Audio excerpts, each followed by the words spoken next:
so whenever you're ready. Okay. Okay. 12 years old. The whole world lay beneath my feet like a beautiful blank canvas, untrodden, sinless, pristine. The foundation of that white canvas was my own unabashed naivety, a glorious girlish ignorance to the shadows and shackles non-12-year-old me would one day face.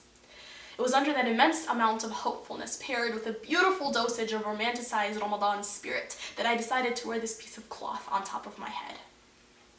I had no idea of humility or confidence or internalized sexuality. For me, it was a step into that vast expanse of Muslim adulthood. Freedom and faith and grown-up independence, ascendance, transcendence, for my only dependence was to be on my Lord. So it was not difficult to wrap that romanticized regalia around my head, naive and ignorant to the connotations it held, the trials ahead. I was 12, and the hijab was my power and my pride. 13 years old, I was in the crowded freak show that is a middle school cafeteria. I was gushing about some god-darn book when an incredibly tall, body, handsome 8th grader ran up to me and wrapped me as tight as he could, his fingers digging into the side of my ribs, and let go and let go and let go. And my friends laughed because they thought it was cute, and they winked and encouraged, hey, maybe he likes you, maybe he's impressed. And I smiled a wobbly smile, the kind that oppressed, a full burst-out moment of tears that I held until I got home, and pressed my face deep into my father's shirt and cried, was I supposed to care about this now? About being perfectly suitable, about being impressive, to allow myself to fall into the vicious cycle of repressive, oppressive, depressive impression? I felt liable, I felt anathematized, I felt angry that my hijab wasn't doing a perfect job of making me perfectly unbeautiful. I wanted to read my book. I was 13. 14 years old, sitting across from my friends suddenly became subconsciously difficult, for I obsessed with the way their mascara fanned out each eyelash in perfect unison, or how the plumpness of their lips gave a certain power to their words, or the divinity of their strands of their hair like a crown atop their heads. And I was utterly mesmerized, and I memorized the mascaras and minerals and emphasized my features, foundation on my skin, lacking the foundation of my long-buried faith, but I would never be like them. I would never be the way they were, because I had to wear this scarf, this piece of cloth to wrap the wounds of my bleeding ego. And I thought to myself, what is so wrong with wanting to look beautiful? What is so wrong with being proud of this vessel? Why should I hide the body I was given like I was ashamed of this? And I blustered into the bathroom, trying to hide the imminent tears from my eyes, from my mother, my face pressed against the mirror, unveiled, lamenting the decisions of 12-year-old me, wishing I didn't sacrifice this one artifice of my beauty, wishing the device of my self-esteem wasn't so overpriced, my face pressed against the mirror, unveiled, the tears against my skin blurring the reflective surface, showing funhouse mirror mutilations of myself, twisting and convulsing my perceptions of myself, of my hijab, of my pride, until I could no longer see straight. I was 14 years old, and the hijab was a cast to my cast-off self-assurance. 15 years old, I began to notice other things about my friends though, things that most people don't talk about and don't like talking about.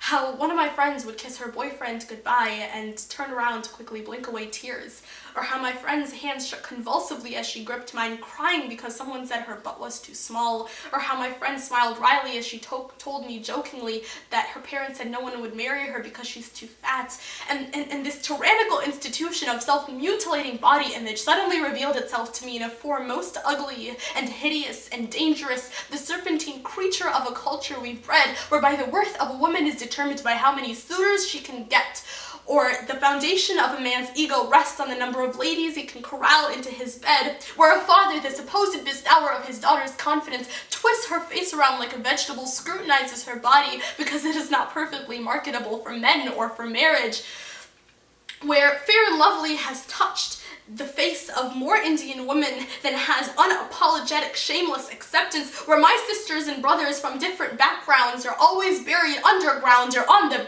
battleground just to defend their personhood, where we can never find a balanced ground between judging everything by color of skin, or color of hair, or color of eye, and whitewashing everything as if we're not different at all, where the externalities and physicalities determine so much of a person's social structure and social standing, where a woman must get married by her mid-20s because, by God, a box of chocolates only tastes good best or before its expiration date, where men will cower over bar stools wearily practicing retraction, or all the people that will go home despondent tonight because not enough strangers found them suitably provocative enough. And I ask myself, why do I consign to this culture, this toxic, tyrannical structure, where if I must be constantly finding flaws to perfect, because if I don't, no one will love me, and I will remain a marginalized, salvaged scrap of society's leftovers.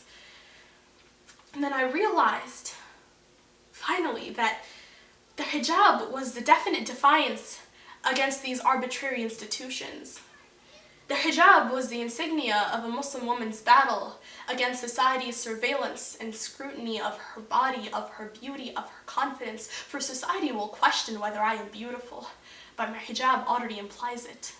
It elevates my worth to heights so high that the jewels of paradise lie beneath my feet. It lets me be in control of what I show to the world, and it externalizes parts of me that society so infrequently admires. Intellectuality, morality, personality. I am a woman who is proud, who is powerful, whose mind and musing is trembling at the precipice of my own greatness, for this is my crown, my kingdom, my identity.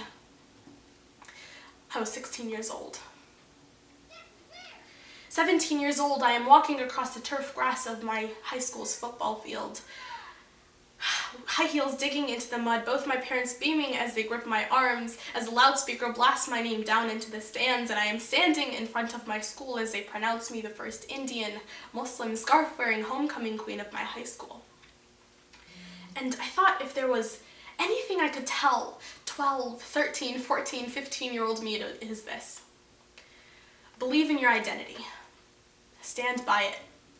Don't let the ideals of perfection and social constructs of beauty mar the clear vision you have. And to anyone struggling with the festering feeling of self-doubt and scrutiny, you are so beautiful. You are so precious, for your mind is a palace. 1,000 words describes one picture, but there's not one that I can find to describe this beautiful heart you've got with the universe inside. We must accept ourselves. We must embrace ourselves. We must love who we are and where we came from and what we stand for, unapologetically, boldly, unabashedly. And we will take that and spread it in bits and pieces of kindness and acceptance of the richness, of the beauty, of the diversity of the lives we live.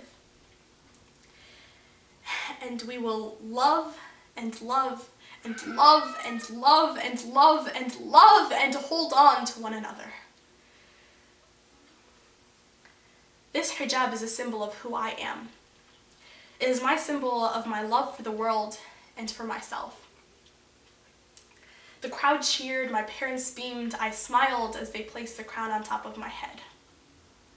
But little did they know, I was already wearing one. Thank you.